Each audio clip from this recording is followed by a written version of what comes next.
যখন এই হুতিরা আপনার ওই বাব আল মান্ডাবে অ্যাটাক শুরু করলো, আপনার ফিলিস্তিনের হামাসের সাথে একাত্মতা ঘোষণা করে জাহাজ অ্যাটাক করা শুরু করলো, তো তখন এরাও এনার্জাইজ হয়ে গেল যে এই তো একটা সুযোগ এসে গেছে, সোমালিয়ান পাইরেটস।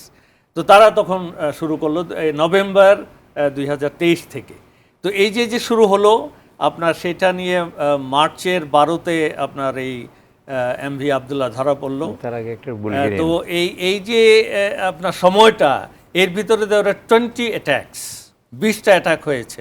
মানে এই এমভি আবদুল্লাহ ওয়াজ 20th শিপ ক্যাপচার হয়েছে আর কি, 23 নভেম্বর থেকে 24 এই ডিসেম্বর পর্যন্ত, 12ই মার্চ পর্যন্ত এই সময়টা।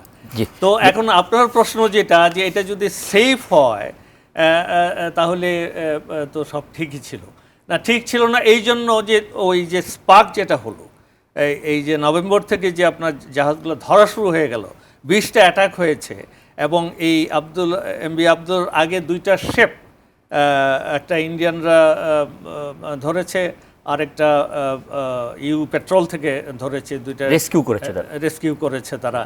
তো এই সমস্ত একটা ইয়েতে ক্লিয়ারলি দেখা যাচ্ছিল একটা রাইজ অফ পাইরেসি এগেইন। তো সেই হিসাবে এখানে সতর্কতার একটা সুযোগ ছিল। তো এরপরে আপনার যে রুটটা তারা ফলো করেছে, হ্যাঁ এটা হাই রিস্ক জোনে নাই, তবে ওভারঅল যে আপনার সতর্কতাটা, সেটা কোম্পানি কতটা সিরিয়াসলি নিয়েছিল, সেটা একটা বিবেচনার বিষয়।